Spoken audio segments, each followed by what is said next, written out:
নমস্কার বন্ধুরা, আজ আমি শীতের নতুন সবজি দিয়ে খিচুড়ি বানাবো।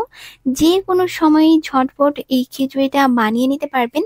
আর শীতের দিনে গরম গরম খিচুড়ি খেতে কিন্তু ভীষণ ভালো লাগে। আমার তো খিচুড়ি খেতে ভীষণ ভালো লাগে। আমি আমার চ্যানেলে খিচুড়ির অনেক রেসিপি দিয়েছি।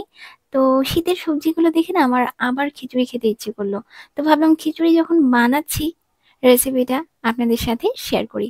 তো চলুন বন্ধুরা, তাহলে খিচুড়ির রেসিপিটা দেখে নিই, আপনাদের ভীষণ ভালো লাগবে। আর আমার চ্যানেলটিকে এখনো যারা সাবস্ক্রাইব করেননি, অবশ্যই চ্যানেলটিকে সাবস্ক্রাইব করে রাখুন এমনই সুন্দর সুন্দর রেসিপিগুলো পেতে। তো চলুন বন্ধুরা, রেসিপিটা দেখে নিই। তো দেখুন, এখানে আমি খিচুড়ি বানানোর জন্য নিয়েছি বিভিন্ন রকমের সবজি। নিয়েছি শিম, নিয়েছি অল্প একটু বিনস, গাজর, আলু, আদা নিয়েছি, টমেটো নিয়েছি, বাঁধাকপি নিয়েছি, আর নিয়েছি কুমড়ো, আর নিয়েছি অল্প একটু মটরশুঁটি। তো চলুন এখন এই সমস্ত সবজিগুলো কেটে কুটে পরিষ্কার করে ধুয়ে নিয়ে আসি। তো বন্ধুরা দেখুন, সবজিগুলো কেটে কুটে আমি পরিষ্কার করে ধুয়ে নিয়েছি। আর এই যে দেখুন, সবজিগুলো আমি এরকম করে কেটেছি। আর ফুলকপিও নিয়েছি, আমি তখন ওটা দেখাতে ভুলে গিয়েছিলাম। আর এই যে দেখুন, সবজিগুলো আমি এই যে এরকম বড় বড় করে কেটেছি। খিচুড়িতে সবজিটা একটু বড় বড় করে কেটে দিলে বেশ ভালো লাগে, আর নতুন সবজি তাড়াতাড়ি সিদ্ধ হয়ে যায়। আর এদিকে দেখুন, খিচুড়িটা বানানোর জন্য এখানে আমি নিয়েছি গোবিন্দভোগ আতপ চাল, আর নিয়েছি মুগ ডাল। চালের থেকে ডালটা একটু কম নিয়েছি। কড়াই বসিয়ে দিয়েছি। কড়াইটা খুব ভালো মতো গরম হয়ে গেছে। তো কড়াইতে দিয়ে দিলাম পরিমাণ মতো সয়াবিন তেল। খিচুড়িতে তেলটা একটু কমই দেবেন। খিচুড়িতে বেশি তেল হলে কিন্তু খেতে ভালো লাগে না, মানে পরিমাণ মতো দেবেন। তো যাই হোক, আমি এই ফোড়নে দিয়ে দিলাম অল্প একটু পাঁচ ফোড়ন, শুকনো লঙ্কা দিয়ে দিলাম, আর দিয়ে দিলাম হচ্ছে তেজপাতা। এগুলো একটু ভেজে নিচ্ছি লাল লাল করে। আর খিচুড়িতে শুকনো লঙ্কার পরিমাণটা আমি একটু বেশি দিয়েছি। শুকনো লঙ্কাটা একটু বেশি দিলে খিচুড়িটা খেতে অনেক বেশি ভালো লাগে। এরপর আমি দিয়ে দিলাম হচ্ছে কাঁচা লঙ্কা, আর দিয়ে দিলাম হচ্ছে থেতো করা আদা। খিচুড়িতে আদাটা থেতো করে দেবেন, মিহি করে বাটবেন না। থেতো করে দিলেই খিচুড়িটা খেতে বেশি ভালো লাগে। তো দেখুন, এগুলো ভাজা আমার হয়ে গেছে। তো এখন আমি সবজিগুলো দিয়ে দিচ্ছি। সবগুলো সবজি দিয়ে দিচ্ছি আমি। খুবই সিম্পল শর্টকাট ভাবে আমি খিচুড়িটা বানাবো, খেতে ভীষণ ভালো লাগে। রেসিপিটা দেখে বাড়িতে অবশ্যই ট্রাই করবেন। তো বন্ধুরা, সবজিগুলো দিয়ে দিয়েছি সবগুলো। এখন আমি চাল আর ডালটাও দিয়ে দিচ্ছি। পরিমাণ মতো লবণ দিয়ে দিলাম। দিয়ে দিচ্ছি পরিমাণ মতো হলুদ গুঁড়ো।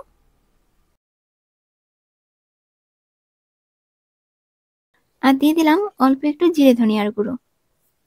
অল্প একটুখানি লাল লঙ্কার গুঁড়ো দিলাম। এখন এটা খুব ভালো মতো নাড়াচাড়া করে নিয়ে এই চাল ডাল সবজি একটু ভেজে নেব ভালো মতো। আর বন্ধুরা, খিচুড়িতে না না বেশি একদম ঝাল দেবেন, না একদম কম ঝাল দেবেন, মানে মিডিয়াম ঝাল দেবেন। খিচুড়িতে বেশি ঝাল হলে খেতে ভালো লাগে না। কম ঝাল হলে খাওয়া যায়, কিন্তু বেশি ঝাল হলে কিন্তু খাওয়া যায় না, পেট জ্বালা করে। তো তার জন্য ঝালটা খিচুড়িতে মিডিয়াম দেবেন। কম হলেও চলবে, বাট বেশি হলে ভালো লাগে না। তো যাই হোক, দেখুন আমি এখন দিয়ে দিলাম হচ্ছে টমেটো, আর মটরশুঁটিগুলোও দিয়ে দিলাম। এখন এটাকে খুব ভালো মতো নাড়াচাড়া করে নেব। খিচুড়ি বানানো কিন্তু খুবই সহজ। আর এরকম করে একদিন বাড়িতে খিচুড়ি ট্রাই করে দেখুন, একবার খালি বানিয়ে দেখুন, শুধু বারবার খেতে চাইবেন। তো বন্ধুরা, সবজি চাল ডাল ভাজা আমার হয়ে গেছে। এখন হচ্ছে পরিমাণ মতো জল দিয়ে দেব। বেশি ভাজার দরকার নেই, 5-10 মিনিটের মতো ভাজলেই হবে। তো এখন আমি পরিমাণ মতো জল দিয়ে দেব। খুব সুন্দর লাগছে দেখতে। সবজির চাল ডালগুলো যাতে ডুবে যায় সেরকম জল দিবেন আর কি।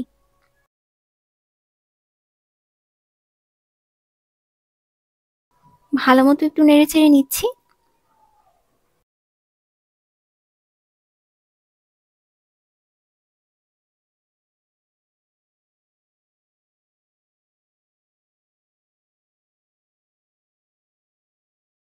একটুখানি লবণ লাগবে, তো আমি একটুখানি লবণ দিয়ে দিলাম।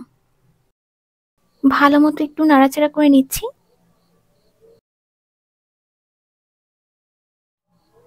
টমেটোগুলো তুলে রাখছি। টমেটোগুলো খিচুড়িটা নামানোর আগে আগে দিয়ে দেব। মাঝে মাঝে খিচুড়িটাকে এরকম ভাবে নাড়াচাড়া করবেন, তাহলে সমস্ত সবজিগুলো খুব ভালো মতো সেদ্ধ হয়ে যাবে। আর খিচুড়িটা আমি রান্না করছি মিডিয়াম আঁচে রেখে।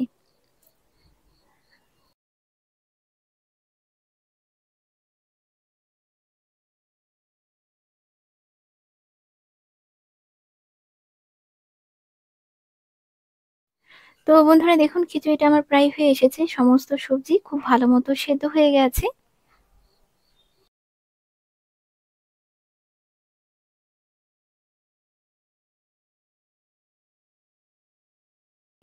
ভালো মতো একটু খিচুড়িটা নাড়াচাড়া করে নিচ্ছি। আর টমেটোগুলো আমি দিয়ে দিলাম। সবজি চাল ডাল সবকিছু একদম পারফেক্ট সেদ্ধ হয়ে গেছে। খিচুড়িতে একটুখানি লবণ লাগবে, তো আমি অল্প একটু লবণ দিয়ে দিলাম। ভালো মতো নাড়াচাড়া করে নিচ্ছি। খিচুড়িটা এইভাবে নাড়াচাড়া করে নিলে লবণটাও মিশে যাবে আর খিচুড়িটা মাখা মাখা হয়ে যাবে।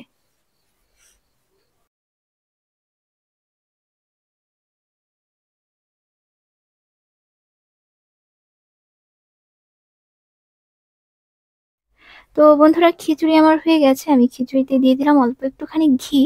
ঘিটা দিলে খিচুড়িটা খেতে আরো বেশি ভালো লাগে।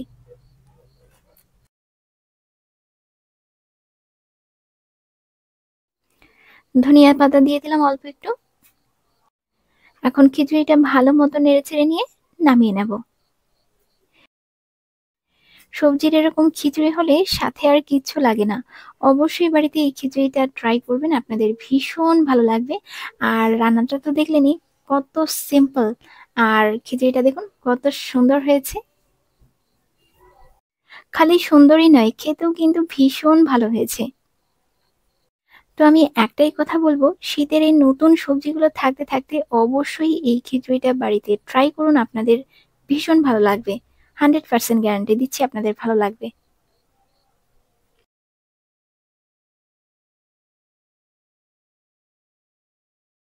তো বন্ধুরা খিচুড়িটা আমি সার্ভ করে নিচ্ছি।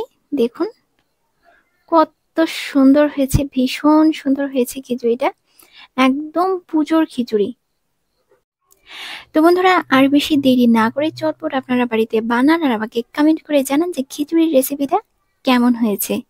তো বন্ধুরা এমনই সুন্দর সুন্দর শর্টকাট অল্প সময়ের রেসিপিগুলো পেতে আমার চ্যানেলটিকে এক্ষুনি সাবস্ক্রাইব করে রাখুন, লাইক করুন, বেশি বেশি করে শেয়ার করুন, আর কমেন্ট করে জানান যে আমার রেসিপিগুলো আপনাদের কাছে কেমন লাগছে।